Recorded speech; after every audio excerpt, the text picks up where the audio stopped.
Hello everyone, வாங்க படிக்கலாம். இன்றைக்கி நம்ம டிரான்சாக்ஷன் கண்ட்ரோல் லாங்குவேஜ் பற்றி தான் படிக்க போகிறோம். டிரான்சாக்ஷன் கண்ட்ரோல் லாங்குவேஜை நம்ம எதுக்கு யூஸ் பண்ணுவோம் அப்படின்னா, டேட்டா பேஸில் நடக்கக்கூடிய டிரான்சாக்ஷன்ஸை கண்ட்ரோல் பண்ணுறதுக்கு. டிரான்சாக்ஷன் அப்படின்னா என்ன?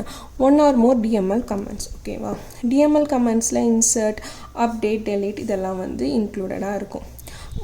கமிட்னா என்னது? Save changes permanently. அதாவது இப்போ நம்ம ஒரே டைமில் நிறைய insert statement or update or any DML statements நம்ம ரன் பண்ணும்போது சில டேட்டா பேஸில் there might be a chance of missing 1 or 2 statements. So இப்போ நம்ம கமிட் அப்படின்னு கொடுத்துட்டோம் அப்படின்னா நம்ம எதெல்லாம் இன்சர்ட் பண்ணியிருக்கோமோ அதெல்லாம் பெர்ஃபெக்டாக நம்மளோட டேட்டா பேஸில் ஸ்டோர் ஆகிருக்கும். So insert into student, ID, name, age, values என்ன கொடுத்துருக்காங்க? 3 Charlie 21 கமிட்.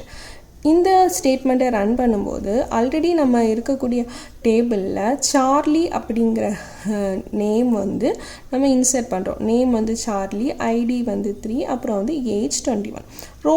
ரோல்பேக்னால் என்னது? Undo changes.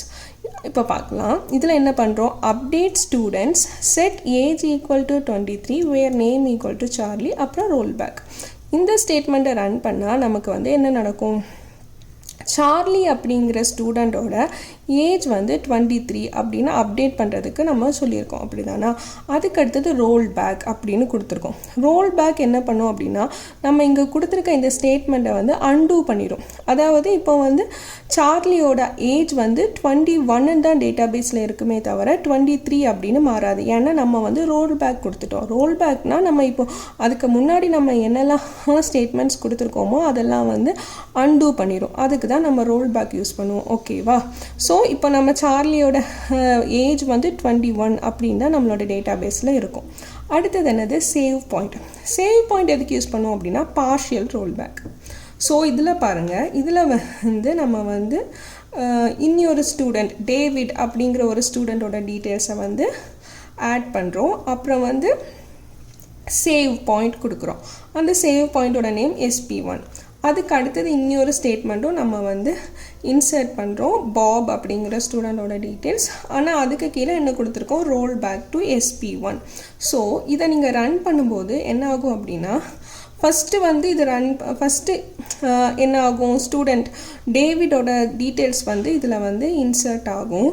அதுக்கு அடுத்தது நம்ம அது சேவ் பாயிண்ட் SP1 அது நம்ம டிக்ளேர் பண்ணியிருக்கோம். அதுக்கு அடுத்தது என்ன பண்ணியிருக்கோம்? Insert to student Bob. இப்போ பாபோட டீட்டெயில்ஸ் நம்ம இதில் இன்சர்ட் பண்ணுறோம். அடுத்தது என்ன சொல்லியிருக்கோம்? Roll back to SP1. So என்னெல்லாம் கமெண்ட் ரோல் பேக்குக்கு முன்னாடி இருக்கோ அதெல்லாம் அன்டூ ஆகும். ஆனால் சேவ் பாயிண்ட்டுக்கு அப்புறத்துலேருந்து ரோல் பேக், இந்த ரெண்டெண்ணத்துக்கும் இடையில இருக்கக்கூடிய கமெண்ட்ஸ் தான் அன்டூ ஆகும். நீங்கள் இப்போ நிறைய கமெண்ட் கொடுத்துட்டு அதுக்கப்புறம் சேவ் பாயிண்ட் அப்படின்னு கொடுத்துட்டிங்கன்னா அந்த கமெண்ட் எல்லாமே சேவ் ஆயிரும். கிட்டத்தட்ட கமிட் மாதிரி அதெல்லாம் டேட்டா பேஸில் சேவ் ஆயிரும். ஸோ நீங்கள் ரோல் பேக் கொடுக்கும்போது இந்த சேவ் பாயிண்ட்டுக்கு முன்னாடி இருக்கக்கூடிய ஸ்டேட்மெண்ட்ஸ் அதில் பாதிக்கப்படாது. ஒன்லி சேவ் பாயிண்ட்டுக்கு அப்புறமா இருக்கிறதோ ரோல் பேக்குக்கு முன்னாடி இருக்கக்கூடிய ஸ்டேட்மெண்ட் மட்டும்தான் அன்டூ ஆகும். ஸோ நம்மளோட ஃபைனல் டேபிளோட அவுட்புட் இப்படி தான் இருக்கும். அதாவது அதில் பாபோட டீட்டெயில்ஸ் ஆட் ஆகியிருக்காது. டில் டேவிடோட டீட்டெயில்ஸ் மட்டும்தான் ஆட் ஆகிருக்கும். அவ்வளோதான். Happy learning.